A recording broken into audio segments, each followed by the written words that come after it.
Fala pessoal, estamos aqui com mais uma aula de análise de circuitos elétricos e dessa vez nós vamos dar prosseguimento com o nosso assunto. O assunto de hoje é sobre as leis de Kirchhoff, mais especificamente a lei de Kirchhoff das malhas ou lei de Kirchhoff das tensões. Gente, essa lei aqui é uma lei que a gente terminou já falando na resolução de alguns exercícios das últimas aulas. A lei de Kirchhoff das tensões, ela nada mais fala que em uma malha qualquer do meu circuito, a soma de todas as tensões é igual a zero. Porque lembrem-se, se eu tenho uma malha no meu circuito, a tensão gerada ela precisa ser consumida nessa malha pelos elementos passivos.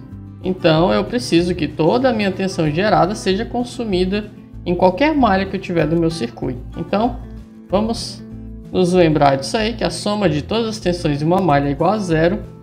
Então vocês podem olhar aqui, ó, por exemplo, a gente tem que a nossa fonte de tensão aqui é de 12 volts, conforme aponta o nosso multímetro. E a gente tem aqui também que a tensão sobre esse meu resistor é 6.6 e sobre esse outro aqui é 5.4, que dá exatamente, somando esses dois aí, os 12 volts. Então a fonte gera 12 volts e os meus elementos passivos consomem esses 12 volts. Nesse outro caso aqui, ó, a mesma coisa. Lembre-se, a tensão gerada em uma malha, né, é igual à tensão consumida, ou de maneira mais específica, a soma das tensões é igual a zero. Então, olha só o que a gente vai fazer aqui. A gente vai ter aqui, ó, VS, e aí a gente tem esse sinalzinho de mais e menos aqui, e aí os nossos resistores também ficam polarizados no mesmo sentido da passagem da corrente. A gente sabe que a corrente está passando assim, né, sai do mais e vai para o menos. Então, você polariza ele, os nossos elementos passivos, como a corrente entrando no mais e saindo pelo menos.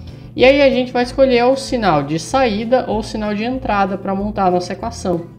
Então eu vou escolher aqui o sinal de saída, tá? Eu gosto sempre de escolher ou de utilizar o sinal de saída para não confundir.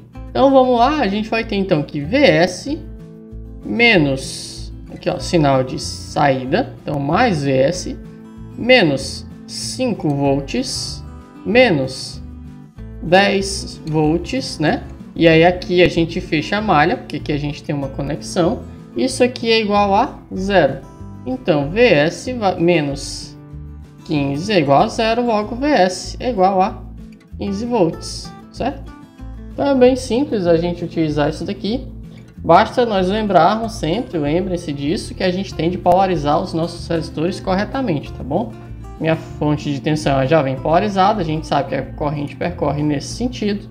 Então, vamos lá, a corrente entra no mais, no resistor, né, e sai no menos. Entra no mais, sai no menos. Então, sempre nos lembrar dessa questão da polarização, que é muito importante a gente não errar isso. Vamos aqui para esse nosso próximo circuito. Aqui, gente, vocês podem olhar que a gente já determinou uma polarização no nosso circuito aqui, certo?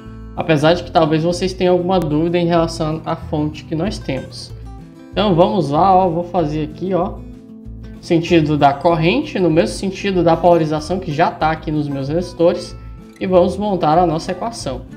Sempre pegando o sinal de saída, tá bom? O sinal de saída aqui dessa minha primeira fonte é menos, então menos 15, mais 50, menos 12, menos 6, menos V3 é igual a zero.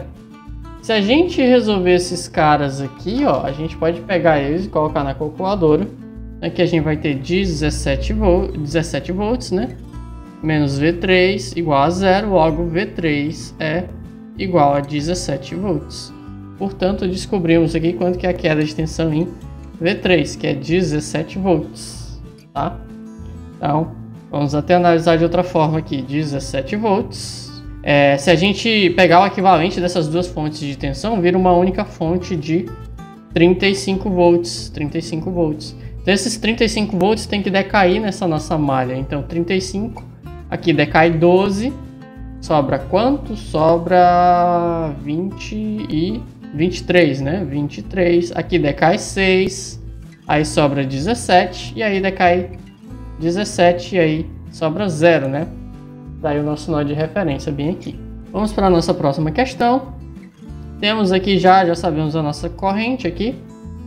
E a gente sabe que 10 volts, né? Vou pegar sinal de saída, menos V1 menos V2 igual a 0. E aqui é que está o segredo, para que serve essa lei de Kirchhoff das malhas, tá? Gente, o que é esse V1 e esse V2? Ora, V1 e V2 são a queda de tensão no resistor. Só que a gente sabe que a queda de tensão no resistor é resistência vezes a corrente que passa por esse resistor. Então, olha só, vamos substituir isso aí ali, ó. Então, vai ficar 10 menos... Quem que é V1? É resistência, que é 100 ohms, vezes a corrente que passa por ele, que é uma corrente I que a gente não sabe, tá? Por aqui, ó, passa uma corrente I que a gente desconhece. E aí, próximo, menos V2. V2 é resistência vezes corrente. Quem que é a resistência? 56 vezes a corrente que a gente não sabe. Mas a gente sabe que a corrente que passa em R1 é igual à corrente que passa em R2, tá? Afinal, os dois estão em série. Então, a corrente que passa nos dois é a mesma. Então, olha só. Agora, vamos ajeitar para a gente continuar resolvendo. 10 menos 156i é igual a 0. Então, 156i é igual a 10. E vai ser 10 dividido por 156, que vai dar 0,064 amperes. Tá aí, a gente achou a nossa corrente dessa forma. Essa daqui é uma outra forma que nós temos para encontrar a nossa corrente, analisando as tensões aí que a gente tem na nossa malha. E espero que vocês tenham compreendido aí a resolução dessa atividade. Pela aula de hoje é só, a gente fica por aqui, até a próxima.